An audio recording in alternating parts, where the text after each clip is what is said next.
Ladies and gentlemen, podcasting since 2005. You're listening to Gamertag Radio with your hosts, podcaster Hall of Famer Danny Pena, the always opinionated Paris Lilly, and from outside of the norm, Peter Toledo. This is Gamertag Radio.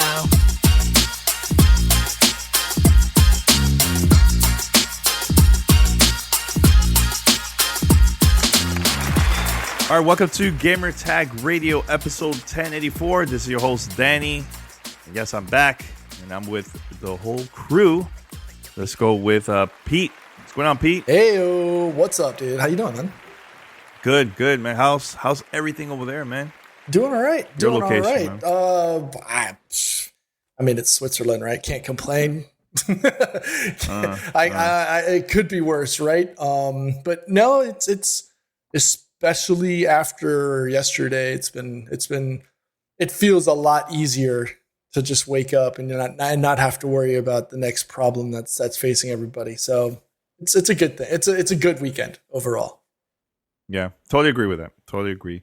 And also joining us is Paris. What's going on, Paris? Good morning. Some technical difficulties aside on my end, it is a beautiful day in America.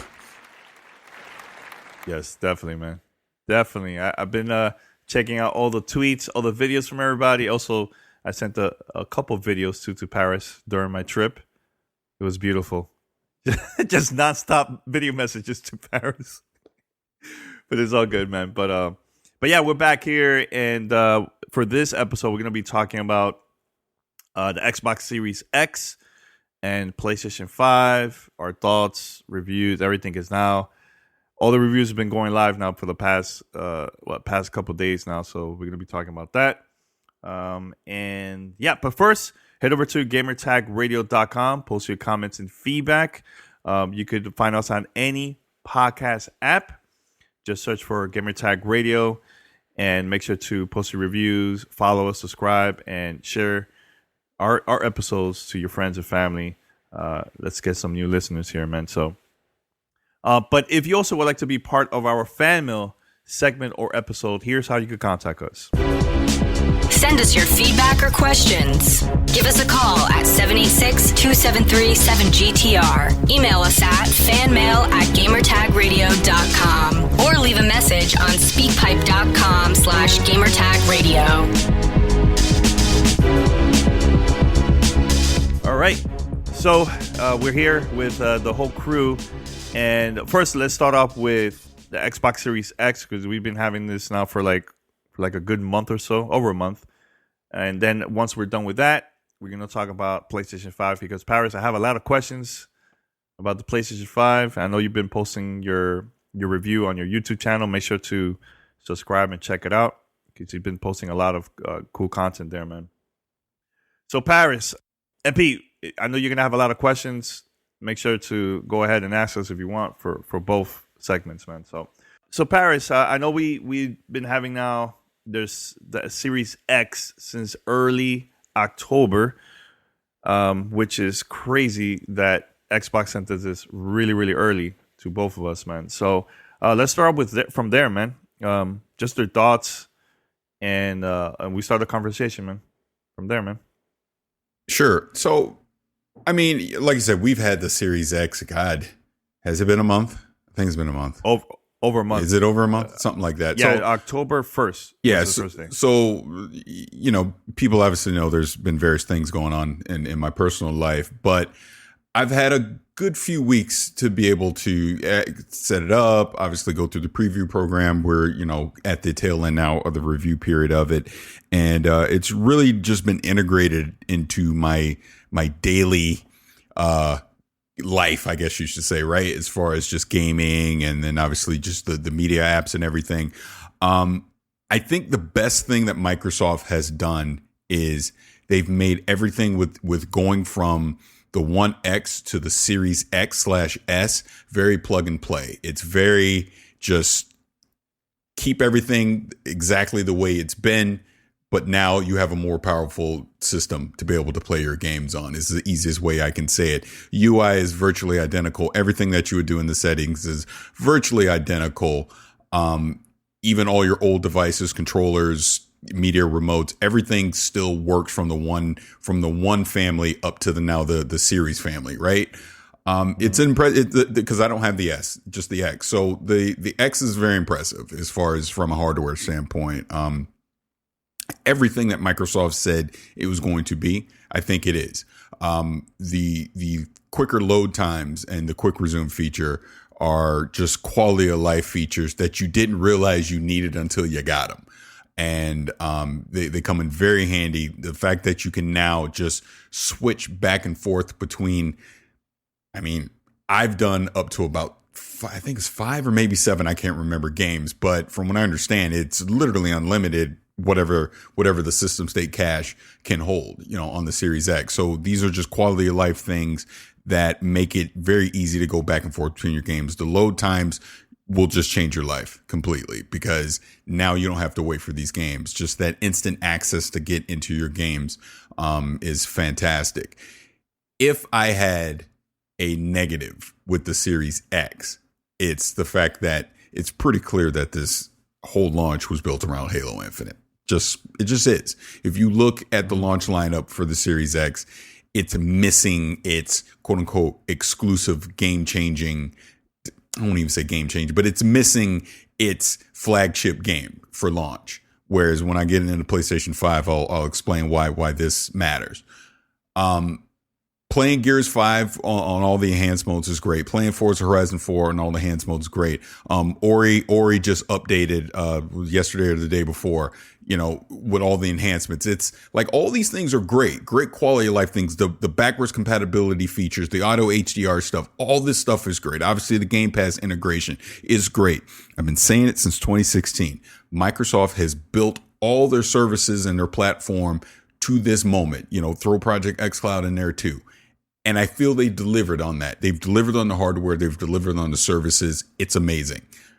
The problem is the games that are going to define this generation for Xbox are still a ways away. Halo was supposed to be the start of that. It got delayed. So there's nothing at launch that I could sit there and tell someone, go get a Series X to go play this, because it doesn't exist right now. The third-party games and all that, they're all cross-generational. You can still play those on the One X. And yes, like Watch Dogs Legion, the ray tracing features and all the enhanced features, Assassin's Creed Valhalla, Yakuza, things like that. I get it. There are some things, but these are third-party games. But what is there to define Xbox? It's not there. It was supposed to be Halo, and it's not there. So I think to kind of, and I know we're going to have a deeper conversation about this, but to kind of just sum up my thoughts on this, I'm extremely impressed with the Xbox hardware. I'm extremely impressed with the services that they've integrated into said hardware, into making this an overall platform. But I am disappointed with the launch lineup. There's just simply nothing there that screams, we're in the next generation of gaming. Yes, the load time features are great. Yes, quick resume is great. Yes, and I'm taking it from a PC gamer standpoint. Yes, having Gears 5 enhanced is great. But I've already been doing that. You know what I'm saying? I've already played Forza Horizon that way. I've already played Ori that way.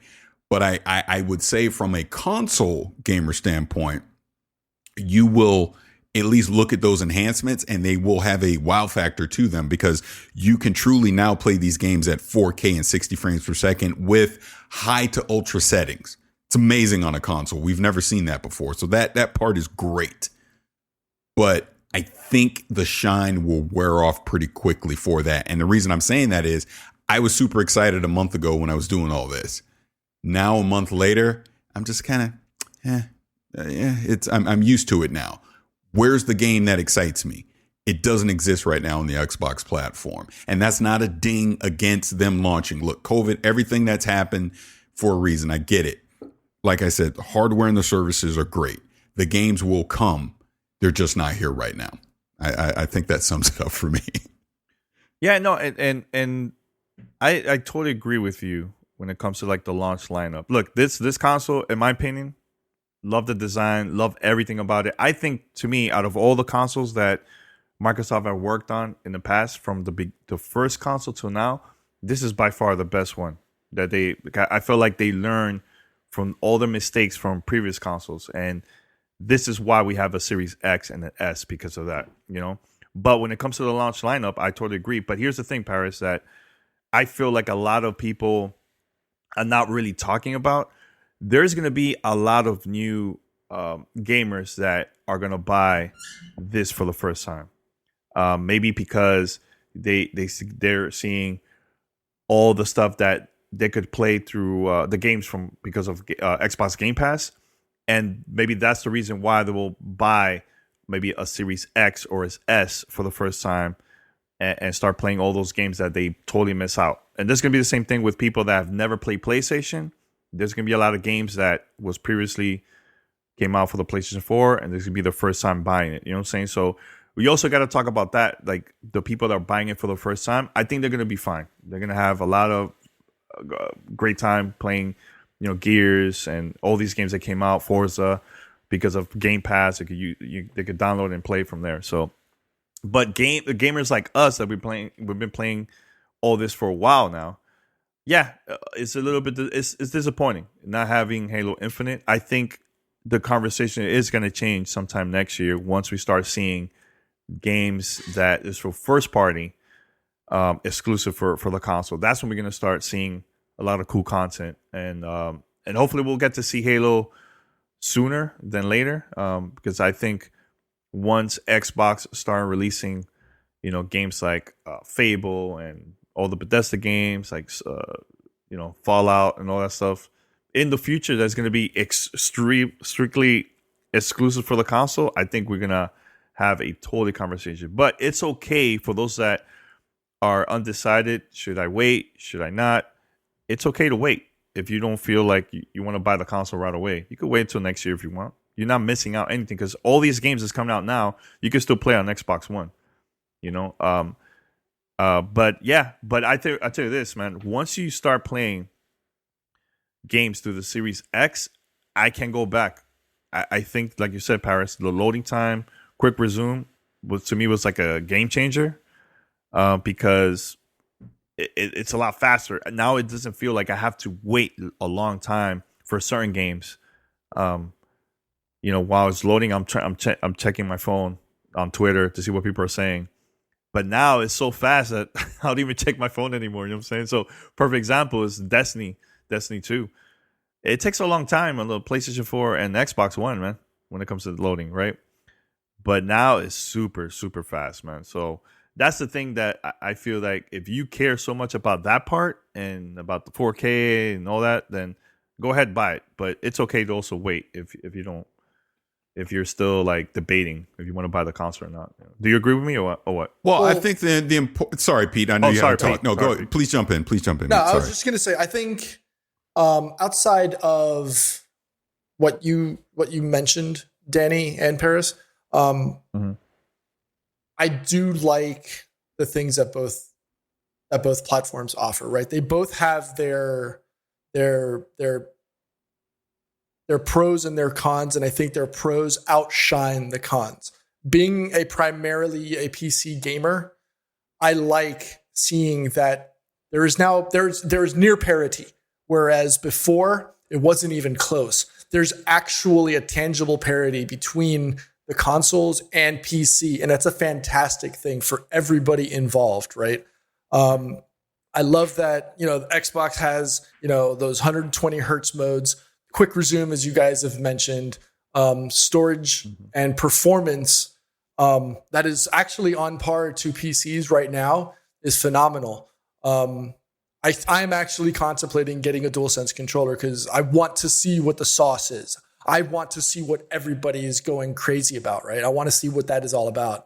The fact that you guys can load games and run them like nearly immediately. What is it, like 8 to 10 seconds on average for most games, if not quicker? I can't do that. That's actually a feature that's not even possible on my PC, right? I don't care about the UI, and you know I've talked about it here on the show before in the past and stuff. So I like the fact that all of them have their pros that can, like you said, can considerably outshine or stay on par with the PC. I think it's fantastic.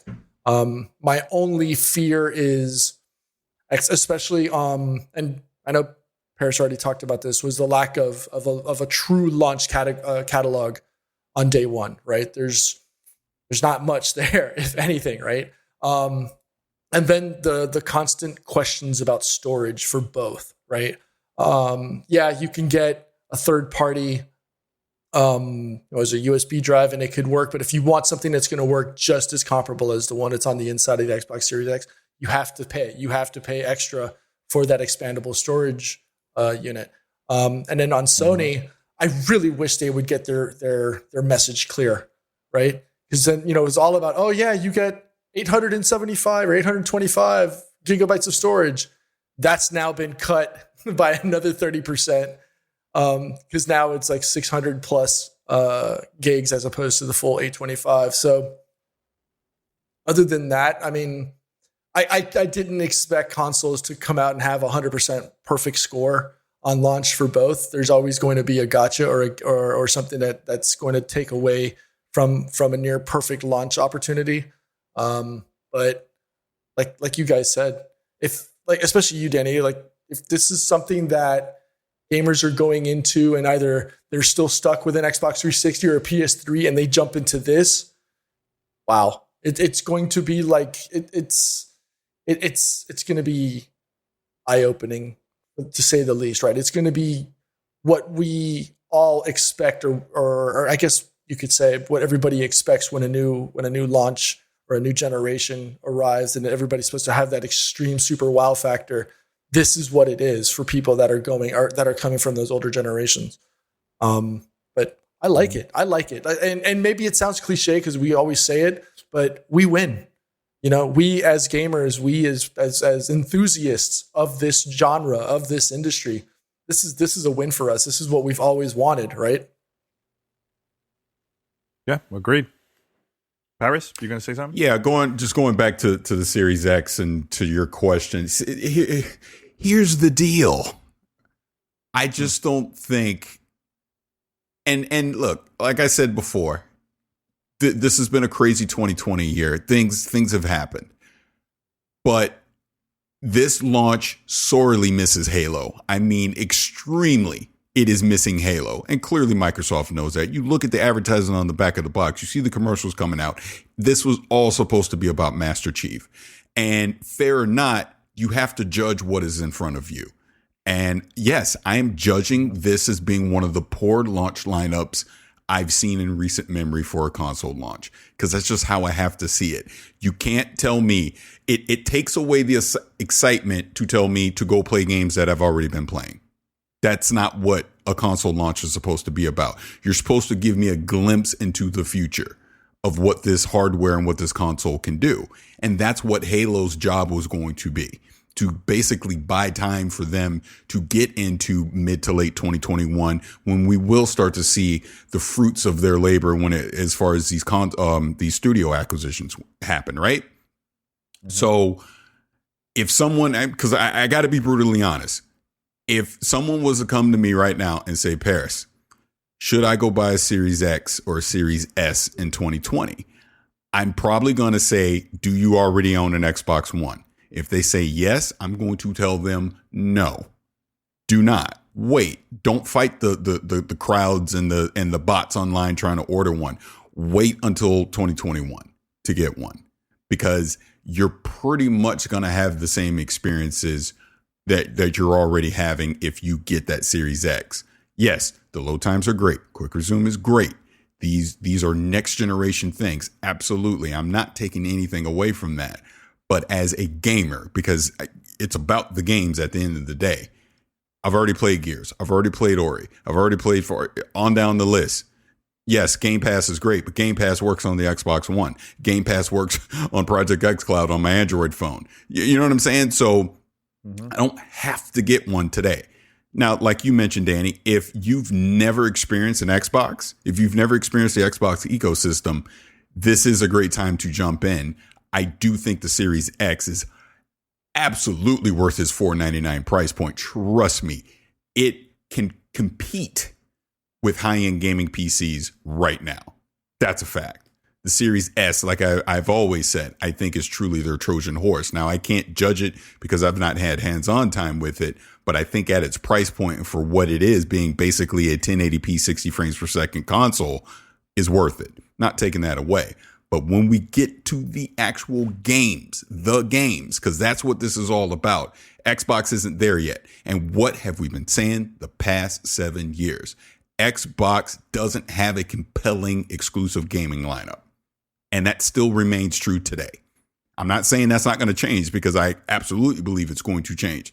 But in November 8th, 2020, it's still not there yet. Halo was supposed to start fixing that. It ain't coming for a while, clearly.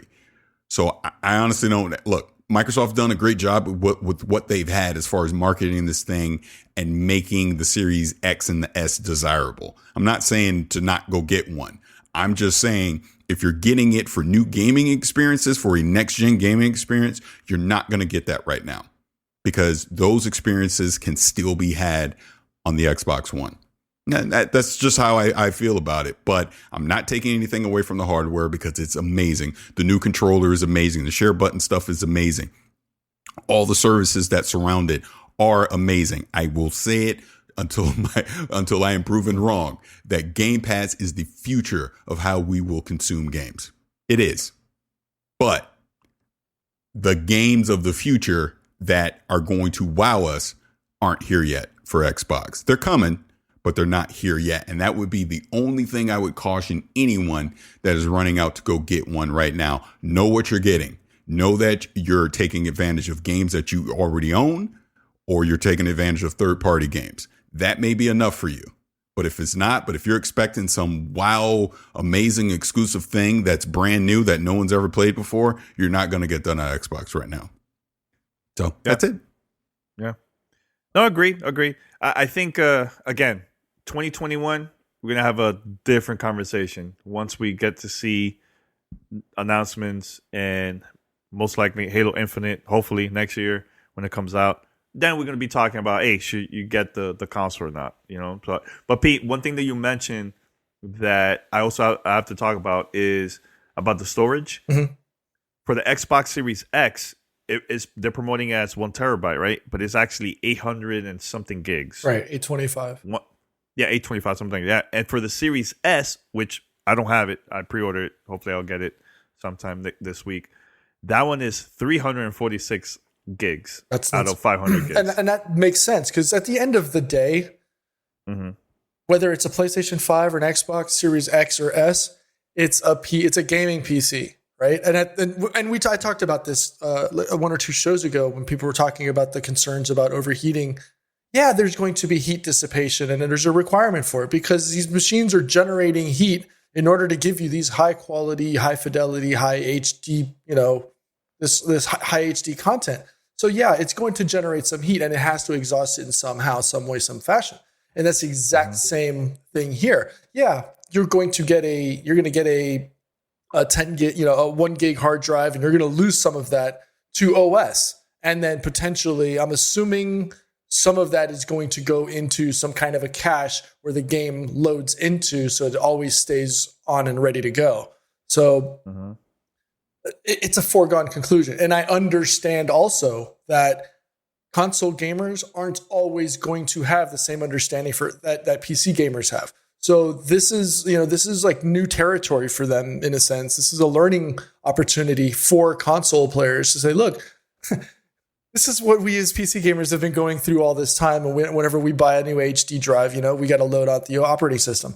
The only counter that I would say is PC players have is we have an opportunity to add a secondary drive to give us that dedicated gaming drive. Whereas with the consoles, it's a shared experience unless you buy, like we do, a second drive and then you put it on there. But hey, I think that's a minor inconvenience, but I think it's something, like I said, messaging. If they come out and say that off rip, it makes that sting a lot less painful when it does come out, right? So when we saw that Mark Cherney talk months ago, what was oh yeah, it's going to be 825, 875 gigs, but it's going to be the fastest. had they mentioned, and I don't recall here because I've gone through that talk twice now, had they mentioned that, hey, there's, it's not going to be the full 825, it's going to be just a little bit less, it would have been more understanding. And I think it would have lessened the blow and not been a counter, an argument for people that were saying, oh, they're not being truthful, they're not being straight up. Mm-hmm. Yeah, well, I'll mention this. I think we haven't talked about this, but even if you bought a Series X or S and you have your older controllers from your previous console, you can still use it too and play that. If you want to do like multiplayer, local games and stuff like that. So that's good. Now, from the games that's coming out at launch, November 10th, here's the games that personally for me that I like that you should try it out. Is Yakuza Like a Dragon. I think it's an amazing game. I never played the series, and now that game got me into the series. I'm going to start playing the older ones now because of that. So that's one. Also, if you've never played Tetris Effect that came out for the PlayStation 4 a couple years ago, make sure to try this one out. This one is also going to be coming out for Xbox Game Pass. But the only differences with this version, which is a time exclusive for now, is the multiplayer that's available there. So it's Tetris Effect Connected is called now. So you can play up to like 4 players. I think there's also a co-op mode in there. So yeah, try those games out.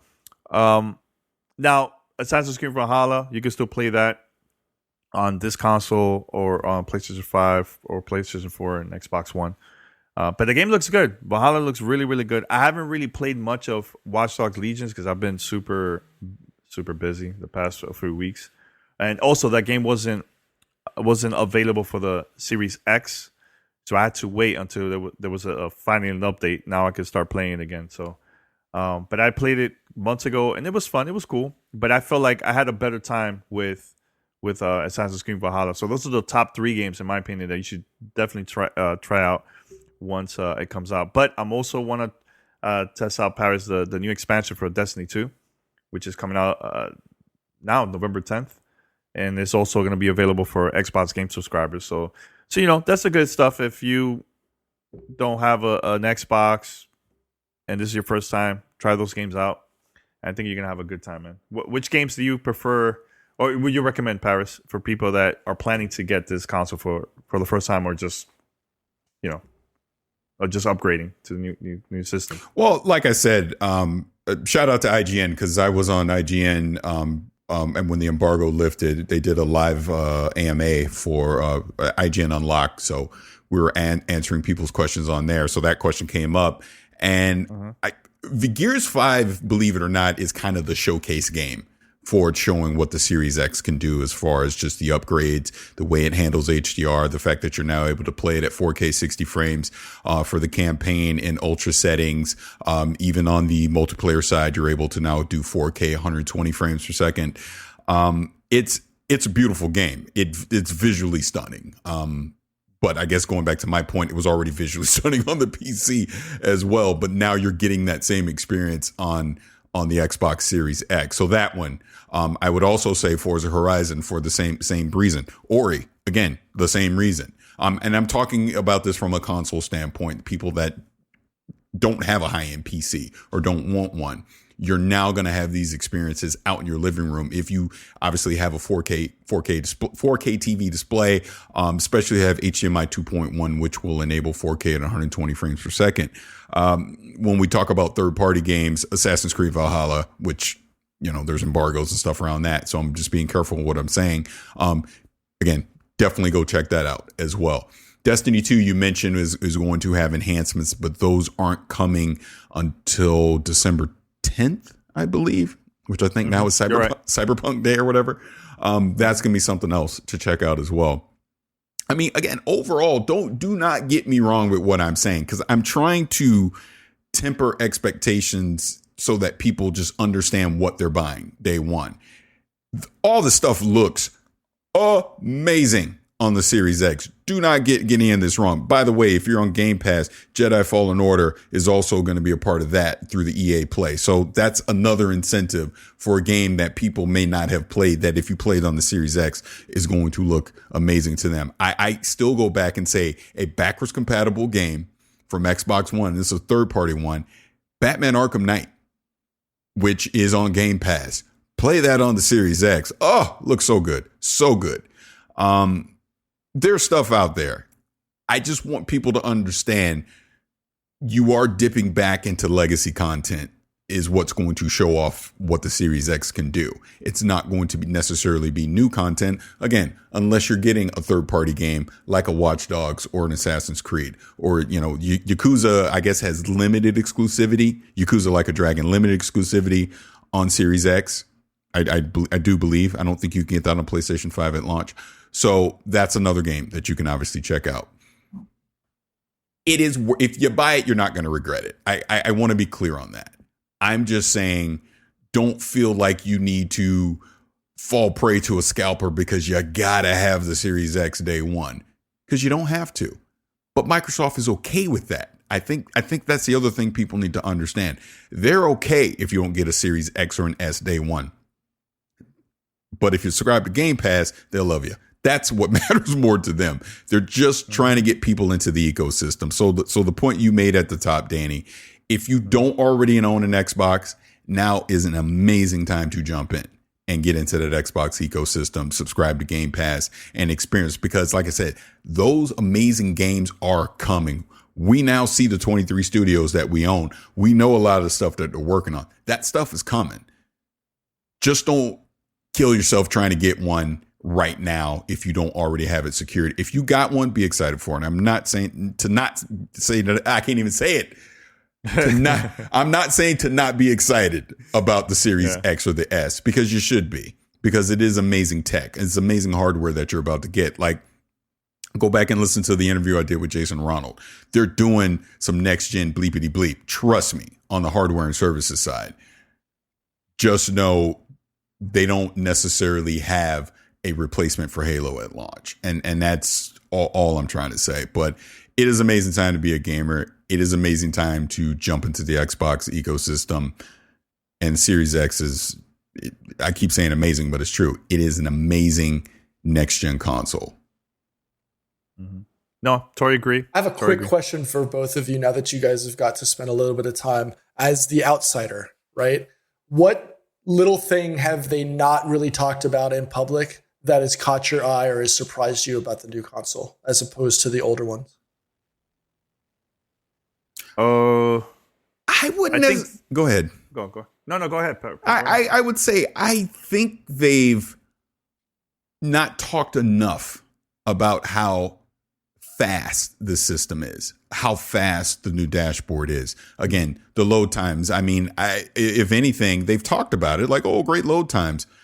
But when you experience it for yourself, you're like, wow. It is kind of a wow factor to see how quickly these games load now. And the fact that even during the preview period, games that weren't even optimized yet, how they were just loading on their own. Like, I know Danny famously was showing off the Division 2 and how quickly that loaded. Ubisoft didn't do nothing. That's just the raw horsepower and the speed of these SSD drives that enabled that. Again, going back to the interview I did with Jason Ronald, people need to realize the biggest fault of the last generation were the CPUs in the Xbox and in the PlayStation, those dog crap Jaguar CPUs.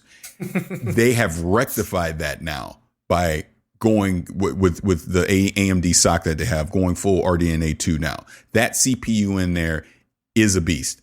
It competes with CPUs right now in that are in gaming PCs. That's how you got to think about it. So they have cleared that bottleneck, and that's what's enabling even games that aren't optimized now to start hitting 60 frames per second at 4K. And let me say this, because this will even come up with the PlayStation 5 stuff as well. Stop worrying if a game is native 4K. I know that is a quote unquote console war talking point, but we're adults here, so who cares? You're better utilizing your hardware or your horsepower to do other things than to dedicate it to hitting a native 2160p. Who cares? With DLSS and everything that's going on right now under the hood, you can't tell the difference. So why does it matter? So I think the marketing term native 4K, who cares? As long as it's 4K on your screen and it looks amazing on your screen, and this enables them to do ultra textures, enable ray tracing, and all these other bells and whistles, that's what should matter more. And I'm just saying again, they're hitting 60 frames per second now. What have I been arguing the past probably 5 years? If you come with these next gen consoles, they better be doing 4K and they better be doing 60 frames per second. And that's happening now. Be excited about that, because it's only going to get even better as these developers really start to optimize these games as they learn the new architecture of these consoles and really pull the full extent of the power out of them. We're just going to get amazing experiences for games. And the Series X is absolutely up to the task to be able to do that. So it's exciting. It is. Cool. Danny? Yeah. One thing that people haven't really been, well, the people have, not Xbox pushing it like that, but quick resume, I think, is something that is really cool, especially when let's say you're playing a single player game and your friend's like, hey, we're playing Call of Duty. Come join us, man. You could go and switch your game, which is going to be super fast when it loads, right? But your older game is going to be there saved wherever you're at. And you go and start playing your multiplayer game with your friends. Let's say the power goes out. Let's make believe in your area. You turn it on once the power comes back on, and you go back to the first game that you were playing. It will be there, the same exact spot that you saved it. You can start playing your game from there. So you could have it off, Pete, for over 24 hours, and quick resume will still have the game right there, the same exact spot that you were playing, which is, I think that's really cool, man. Really, really cool. Now, if you're playing a game and the power goes out there, then yeah, of course, you're going to lose that, it just depends on anything that you have it saved as quick resume. You can't do that with multiplayer games. It's only more with the single player games. So I've done that many times. I've been testing it out. I think I reached up to like 7 games overall. Damn. But it's I think it's a very, very cool feature, man. And it's very helpful if you planning to switch here and there, if you're gonna play different games or maybe you're gonna play games with your friends and stuff. So I think that's something that we should definitely push that more, because I enjoyed it a lot. Really, really enjoyed that. Cool. So yeah. Now, before we go to the next segment, and I know we're gonna wrap it up here in a few minutes when it comes to the Xbox Series X, we're gonna go to our sponsor very quick, and once we come back, we're gonna end it with our conversation about the Xbox Series X and then PlayStation 5. So we'll be right back after this. You're listening to Gamertag Radio.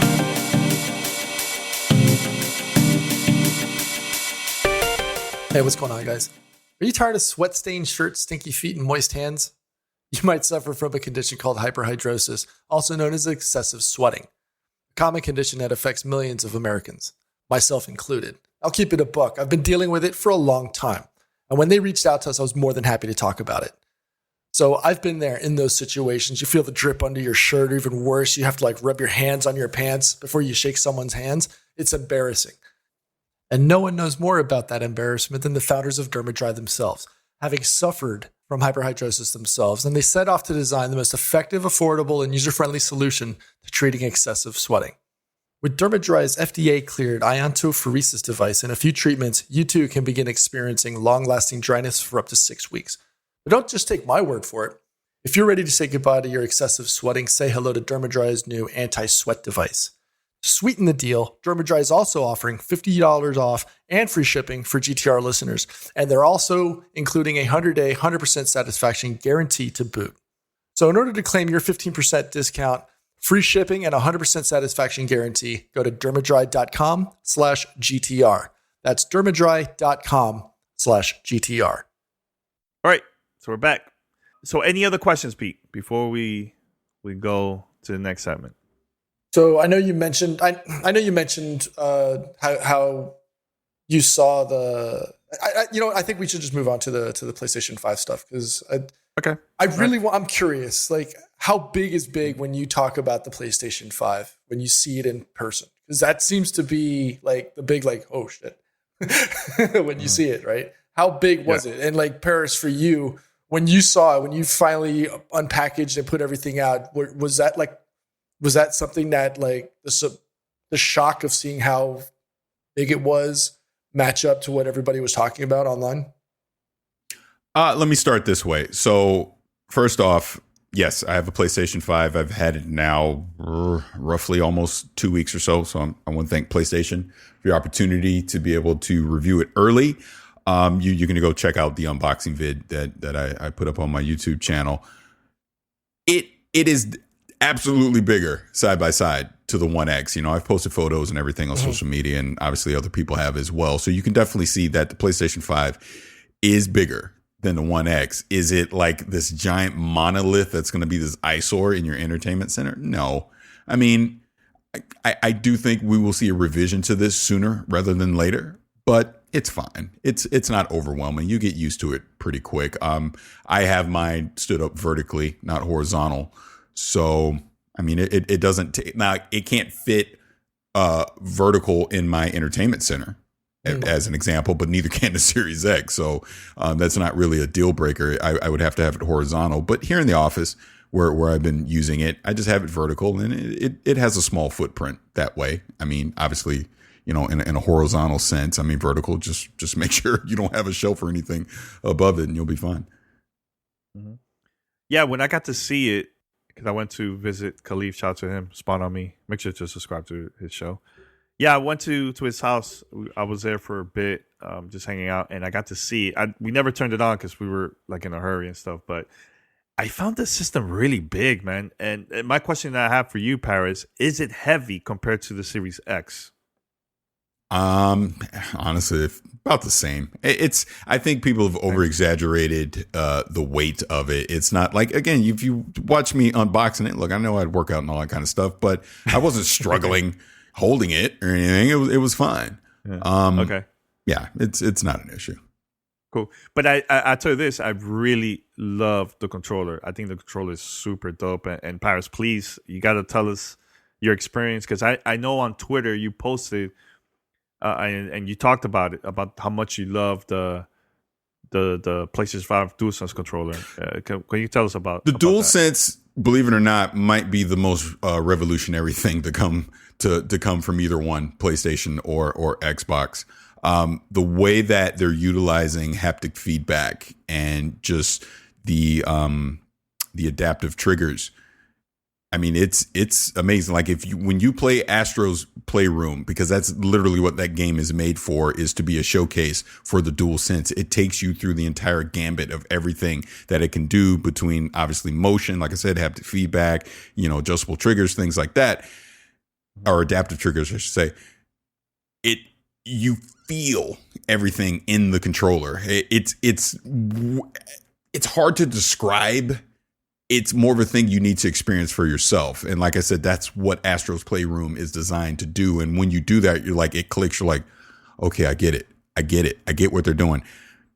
The games that'll come out of PlayStation Studios and the third parties that do decide to support it, you're going to get some really unique things that, I'm just going to be frank, can't happen on an Xbox or a PC, because they don't have that controller. I mean, unless on the PC side, because you can use the DualSense and Bluetooth, it is able to utilize it. I don't know that, but that is a clear differentiator between what Xbox is doing and what PlayStation is doing. Is just that controller, because I can already look ahead to what Ratchet and Clank's going to be able to do with it, what God of War is going to be able to do with Horizon Forbidden West, on down the list.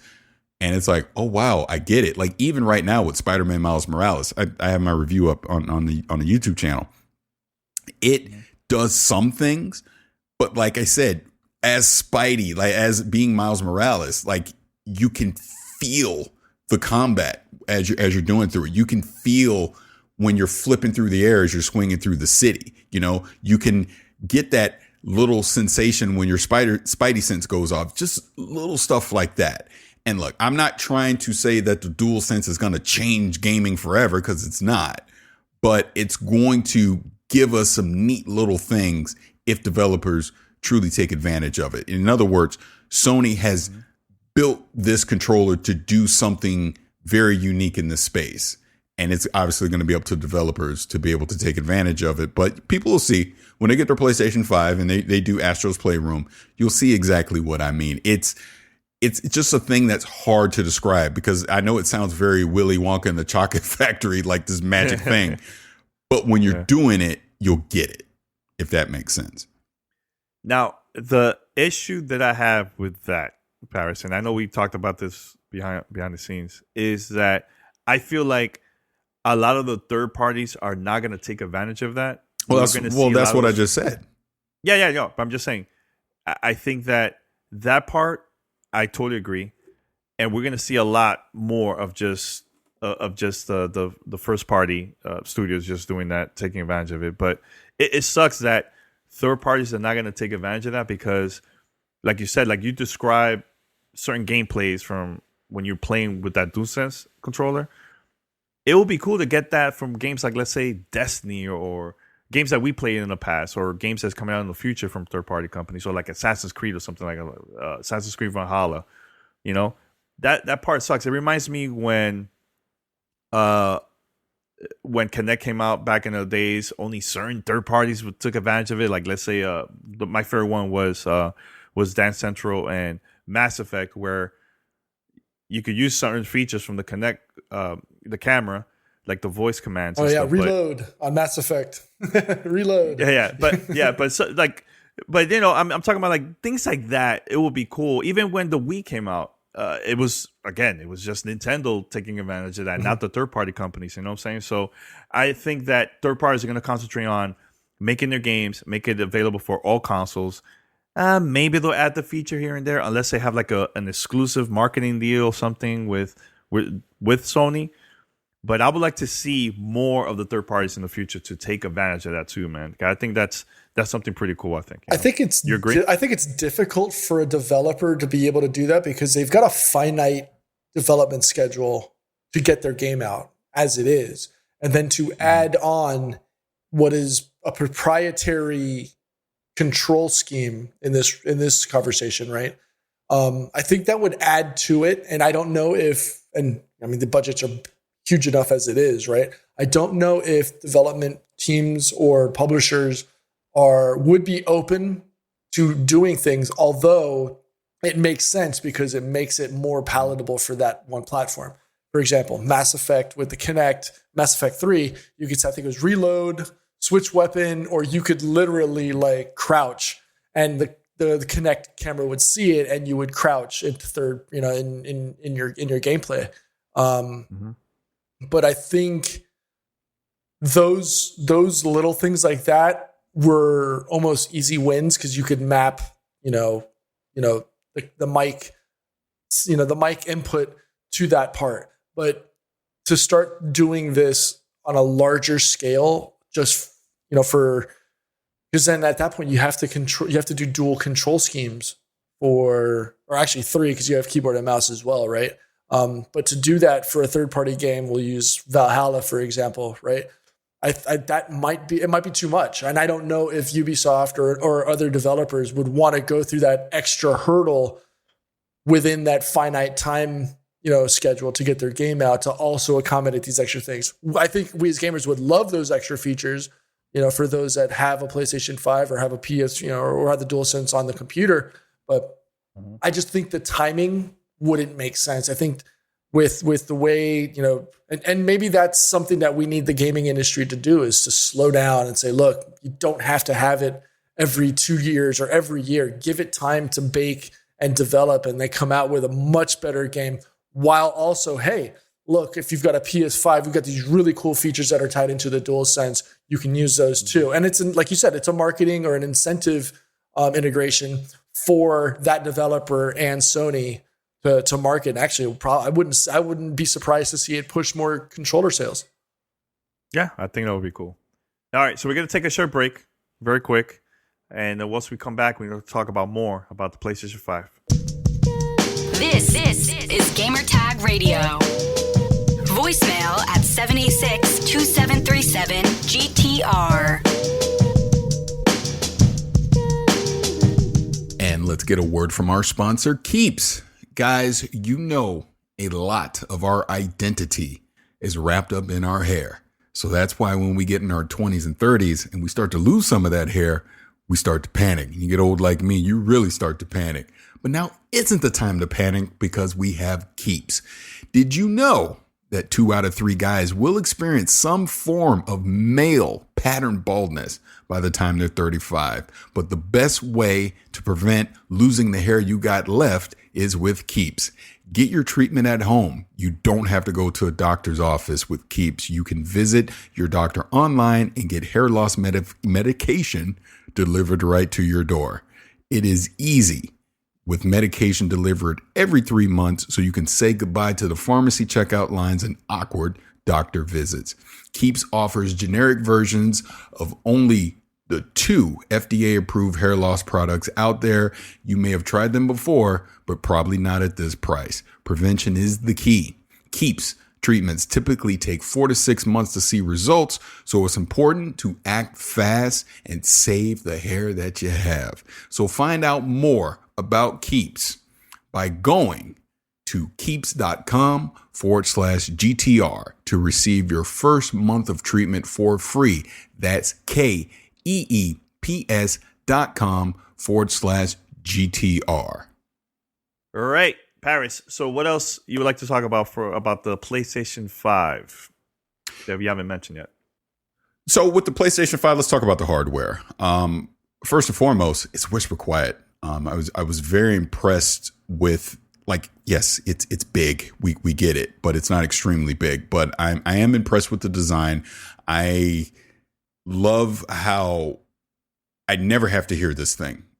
No longer, it doesn't matter how long I've been playing. Like, I could be playing Spider-Man for hours. I never hear a peep out of this. So this goes to show you that the PlayStation put in the work, you know, with their hardware design to refine this thing compared to what it was previously with the PS4. When we get to the actual dashboard, and I have a video up on my YouTube channel going through the dashboard experience. It's similar to what they did with the PlayStation 4, but again, it's been refined, and I love it for its simplicity. And again, super fast. I mean, that's the main thing about this next generation is everything is fast right now, which is great. When we get into the games themselves, they also load extremely fast. I mean, and I would guess technically the PlayStation 5 probably loads games even faster than what the Xbox is doing, but you're not going to tell. They're both super fast. It's both great.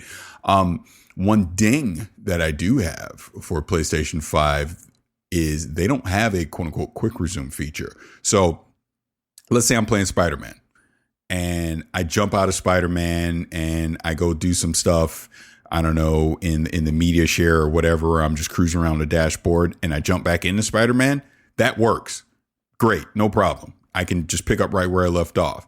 But let's say I'm playing Spider-Man, but then I jump into Godfall or I jump into Sackboy or something, right?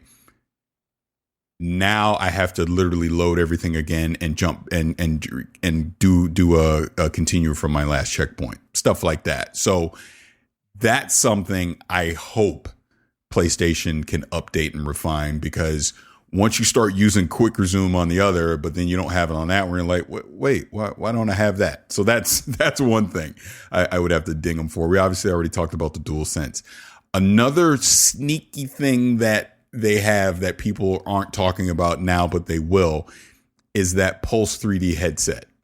I just thought, who cares about that? But, you know, PlayStation sent it to me. So I was like, all right, I'll use it. It obviously uses the 3D surround sound audio. Man, and Miles Morales, it's great. It's really, really good. I know there's going to be third-party variants of it that come out, but I would definitely tell people it is worth the price to go pick up that Pulse 3D headset. And I did not think I would be saying that until I used it. When we get to the games themselves, and I have a review up for Miles Morales, but I was wrong. And I have no problem saying that I was wrong about Spider-Man Miles Morales. I thought this would be nothing more than a glorified expansion, similar to maybe even like Uncharted, was it Lost Legacy or whatever it is. But I was like, what, 4 or 5 hour experience. You're going to be done. How are they trying to charge $60 for this? This is ridiculous. This is an outrage. And obviously go through my timeline. You can pull the receipts on me where I was talking all this trash. I was wrong. Spider-Man Miles Morales, while it is not a true sequel to PlayStation 4 Spider-Man, it is a continuation of the story from Miles Morales' point of view. And this is Miles' story, and it is feature complete. It is great. I'll say from a technical standpoint, this is where the PlayStation 5 comes in. You can play it in the 4K fidelity mode, which is 4K 30 frames. But this is when they're enabling ray tracing and all the bells and whistles. Drop dead gorgeous. I have to admit, the best looking game I've played on either system for quote unquote next gen so far. It is in that mode. There's also a 4K performance mode, which is at 60 frames. Now they've dialed down, no ray tracing. Some of the bells and whistles have been turned out. Looks good, but it does not compete with anything on that fidelity mode, where so much so that my preference is to play on the fidelity mode because it's that good. The swinging through the city is still buttery smooth. It feels great to play, even at 30 frames compared to 60. But yeah, everyone's pretty much seen Into the Spider-Verse. This had that feel to it, playing the game with Miles' story. I mean, we talked about it a little bit already, but, him being Afro-Latino, me being an African-American, like my son obviously has been playing it too. He connects with Miles. That's his Spider-Man now. He didn't grow up like I did with Peter. He's grown up with Miles. So he instantly connected way more with Miles than he ever did with PS4 Peter Parker, right? And that's meaningful to me. It really is. Like I told you, Danny, if anyone watches my review at the tail end, I pull in this cutscene, like it's an interactive cutscene, but it's Miles walking through Harlem. And like I said, anyone that lives in New York, I guarantee you, anyone that's in the Latino community in New York, I guarantee you connected with that. I just know it because the music was on point. The just everything that was happening in that scene felt legit to me. It felt earned and not forced, if that makes sense. I will not spoil the story or anything for people that will get a chance to play it when it comes out later this week. Mm-hmm. But you're going to enjoy that story. It felt like a Marvel. At some points, I'm like, am I watching a Marvel movie or am I playing a game? It felt like it. And kudos to Insomniac for that, man. I mean, once you start playing it, and now that Miles has his venom attacks, he's not as smooth as Peter. And that's on purpose because this is Miles learning to be Spider-Man. But as you progress through the game and you start pulling off these combos with the venom attacks and you're swinging through the city and you're doing all this cool stuff, it's just fun. And that's what gaming's supposed to be about, right? So I'm so happy I was wrong because I thought this would be a 4 or 5 hour experience. I completed the story about 10 and a half hours. But if I really would have taken my time, I easily could have squeezed 15 to 18 hours out of this game because you're going to want to explore, do the side missions, do the crimes in progress, chase, just some of the collectible stuff throughout the city. It's just enjoyable to do. And it's like now I completed the game. Now I can go back and just take my time and just enjoy it. Again, no spoilers here at all, but you're going to run into some familiar characters and some surprise characters along your journey. I love how, and this isn't a spoiler, but I love how Peter is in the game, but he's more of a mentor side character. Again, this ain't Peter Parker. This is about Miles Morales, the people he interacts with, him learning to be Spider-Man, and what it means for him being an Afro-Latino teenager and becoming a superhero. It's great. It is absolutely great. Again, I was so wrong. Be it on, and I know, Danny, you got the PlayStation 4 version, and you may not have played it yet, but even if you're playing on the PlayStation 4, you're gonna want to experience this just for the story. Look, we all love the original Spider-Man on PS4. This is better. Yeah. This is better because Miles has so much freaking heart. He does, and you're gonna love him. You are gonna absolutely love him. I can't wait to see what next comes from this franchise. I have a question for you. You were talking about East Harlem, Paris. Yeah. Wow. Danny just sliced the dice. Didn't he, Pete? That's your comment. So I just wanted to get a little bit more clarity on your tweet from yesterday, Paris, with regards to the fidelity mode versus performance mode. Is that what you were talking about? The whole it felt like you were in Into the Spider-Verse? Repeat that again. I do apologize. No, it's okay. See, Danny, this is how you do it. You go back and forth. So yesterday you had a tweet about this, about why you chose to play in fidelity versus performance mode. Is that basically what it boiled down to? Basically playing it so that it looked like you were into the Spider-Verse all over again? It was just eye candy more so than anything. Again, I don't want to spoil nothing. But no, you don't have to spoil it. It's just because you're mentioning the Spider-Verse stuff. I don't want to get into that, but it's just visual eye candy. Like I said, of every, and I'm doing air quotes, next generation game I've seen on be it Xbox or PlayStation 5 so far, it's the best looking one I've seen, without a doubt. I mean, trust me, Insomniac knocked it out of the freaking park with this thing. And I did doubt it. I doubted it. I felt like this was, PlayStation didn't have anything at launch. So they just took a game that should have been on PlayStation 4 and just slapped a PS5 on it. And then we obviously I really doubled down on it when we found out that Miles Morales was going to be on PS4. I'm like, see, this is going to be nothing. But when I downloaded it and I started playing it, like I'm telling you, from the intro to when you get in and the music kicks in and you're bumping, you're like, oh my God, I was wrong. This is great. It's so good. Like, you'll see the opening scene, the opening quote unquote mission of the game is great. Sets the tone for everything that comes past that. You're going to love it. I do have a question, Perry. How's the loading time in this game? And I have another question about the PS5, but I want to focus on this very quick. What loading time? Okay, there's none. There's some, but again, like I was saying, I mean, dude, you hit the X button to get into the game, and a couple seconds later, you're in and you're playing. And I love how, and they were doing some of this on the PlayStation 4 already, but I just love how you go from cutscene to you're just playing, and it's seamless. Like you can't, you won't even tell, and you'll see that at the beginning of my review.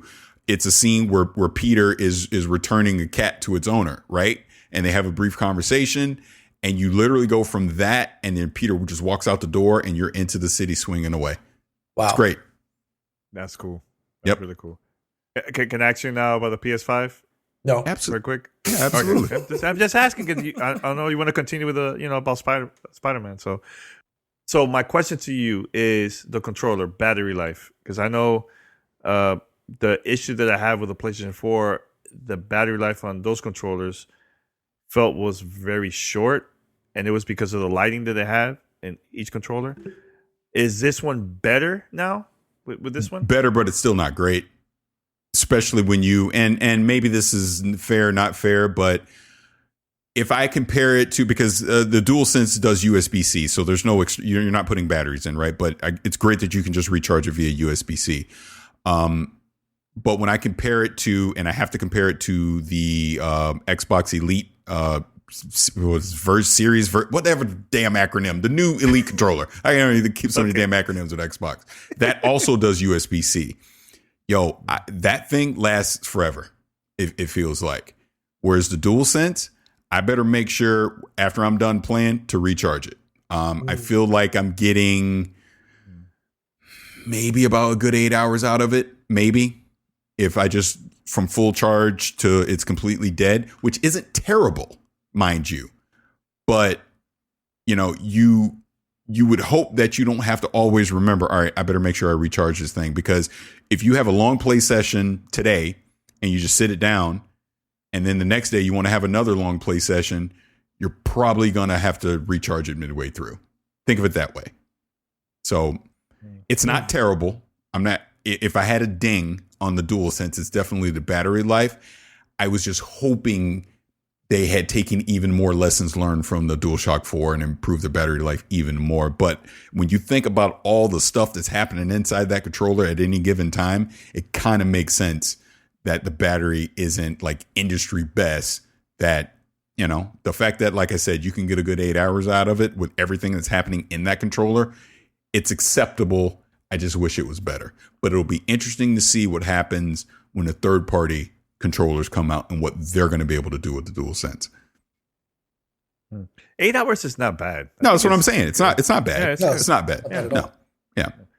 Yeah. So, but that's with all the features on, is 8 hours. Yeah. I haven't tested it with anything off. Because obviously I want to make sure I'm getting the full experience out of it.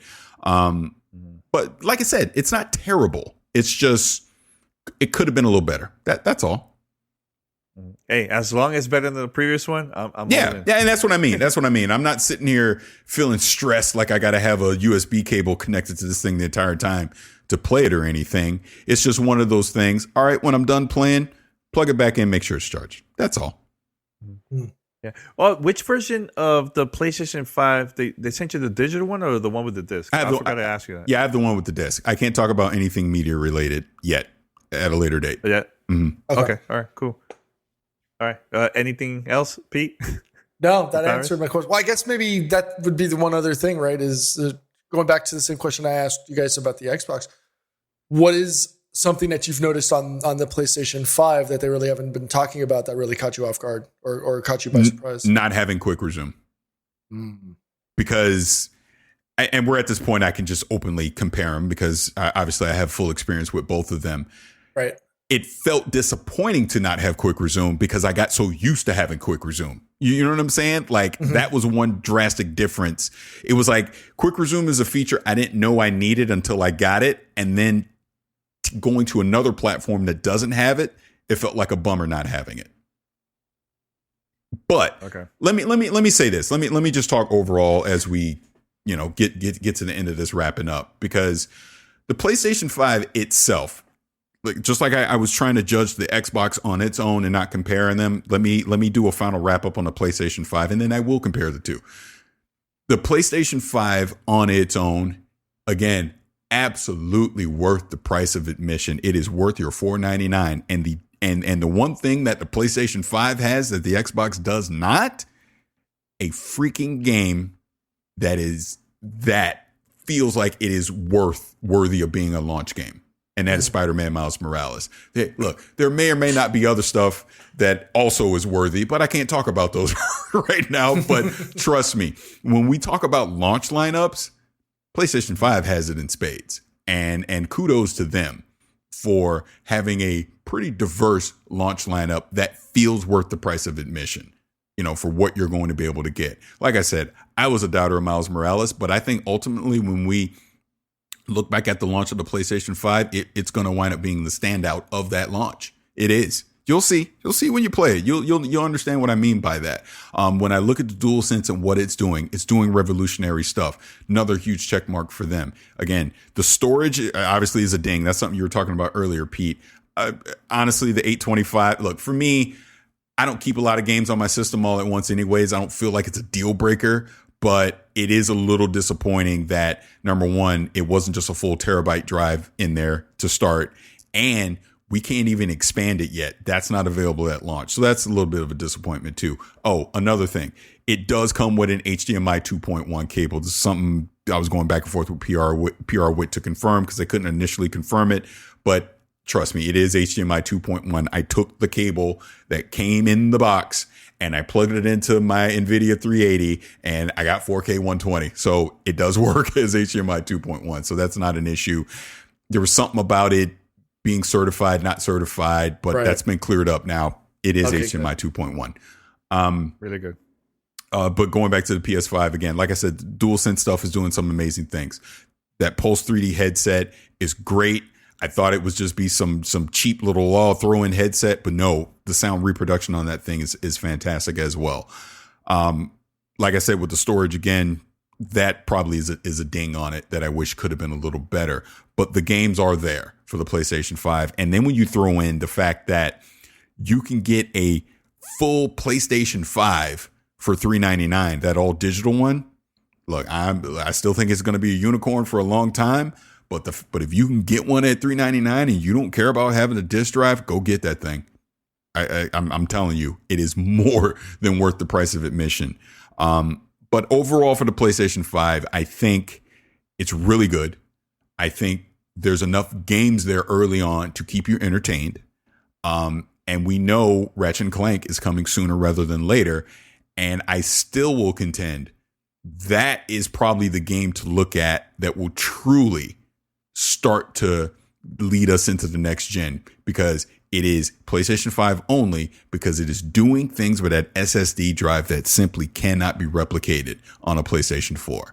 So I'm excited to see what that's going to be. But, you know, I know I've, and I know this is silly console war nonsense, I know I've been accused, let's put it this way, of being biased against PlayStation. We know that's ridiculous, but play along. I know I've been accused of being biased against PlayStation, right? But I want to thank PlayStation for sending me to PlayStation 5, because I almost feel like it's important that they did, because I wasn't asking for I hadn't contacted PlayStation PR, nothing. I was just, I ain't going to get it. They reached out to me to want to review this hardware, and I'm glad they did, because if I am biased, then they just won me over. And that's very important to say, because it's about gaming. I love the experience that I've had so far on the PlayStation 5. One other thing with the dashboard that I forgot to bring up. That's the other cool thing. And you've seen this already, but I love the fact that, let's say I'm playing Miles Morales and I come out to the dashboard and I look down, and it'll show me the current mission I'm on, the percentages I have left to complete something. It'll show the challenges and other things like, you've done X amount. If you play this amount longer, you'll be able to complete this. You know, it's like, it's helping you chase different things in the game. And this is literally baked into the UI of the game. I think that's great. I really hope more games take advantage of that, and Xbox take notes on that. That is something that you need to bring over to Xbox as well, because I think that's a great quality of life thing. But again, going back to my alleged bias, PlayStation 5 hardware is great. I think what they're doing with the accessories are great. The games are great. And yeah, they won me over, because I will admit, now I'm going to compare the two. If you said, Paris, if you only had to pick one right now, which one would you get? I would tell people, go get that PlayStation 5 as a console gamer. Forget that I have a PC and all that. If I'm only playing on a console and I can only get one right now, which one are you going to go get? I would tell people to get the PlayStation 5 right now. I think because early on, they're doing more gaming things that are about being a gamer and has me excited to be a gamer for new experiences versus what Xbox is doing. Honestly, they're both great. I really think they're both great.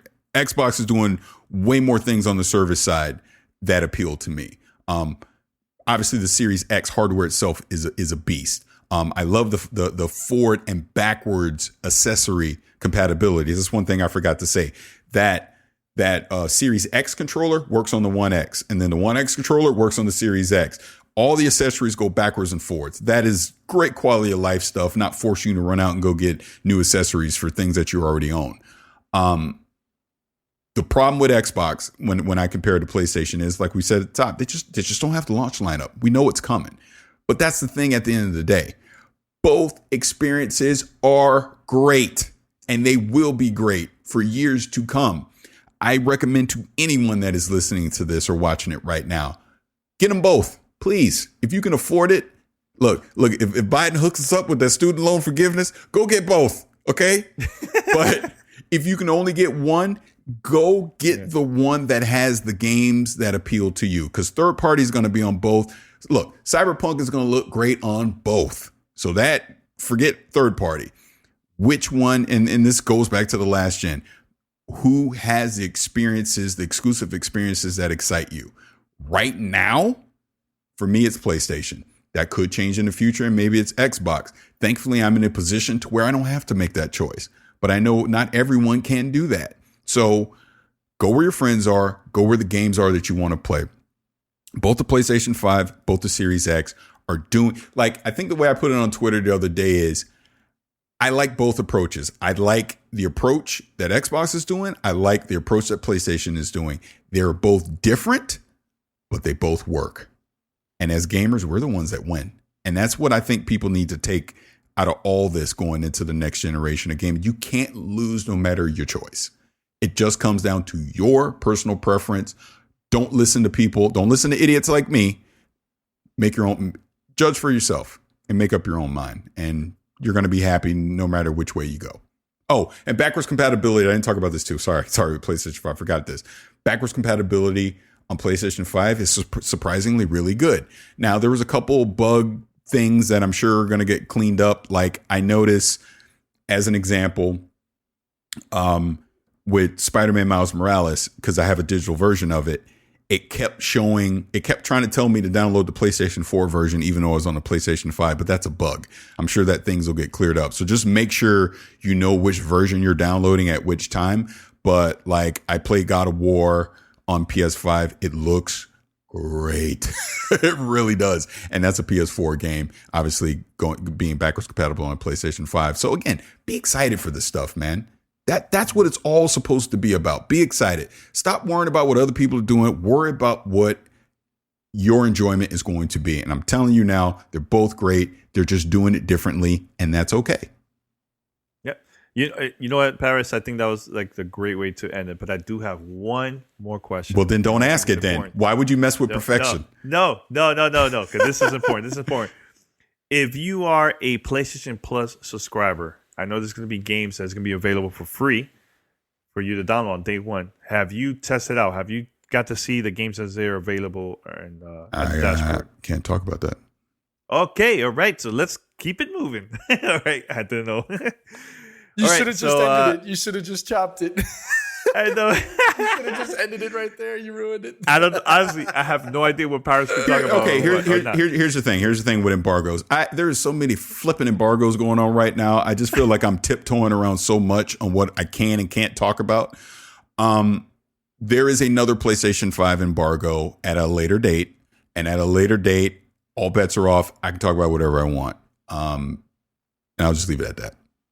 Okay. All right. So there you have it, folks. All right, so we're going to wrap it up. P, you want to say anything else? Because I want to wrap it up here. No, that's it. No, that's it. That's it. All right. Just in case. All right, so head over to gamertagradio.com. Post your comments and feedback. Listen to our past episodes. You could also find us on any podcast app. Just make sure to search for Gamertag Radio. Follow us, subscribe. Make sure to share the content. And yes, once again, I have to mention this because Paris mentioned in the last episode, Google Music is done, right?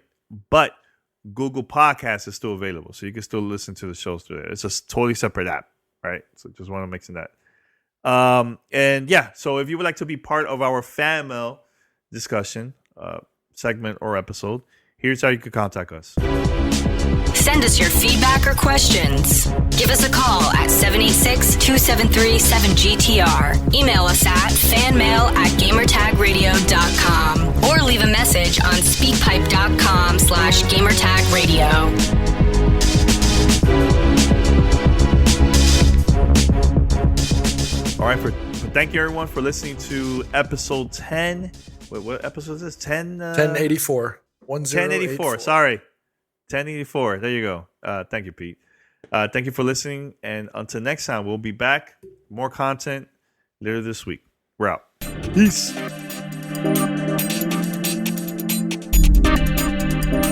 Thanks for listening to Gamertag Radio. Be sure to like us on Facebook and follow us on Twitter.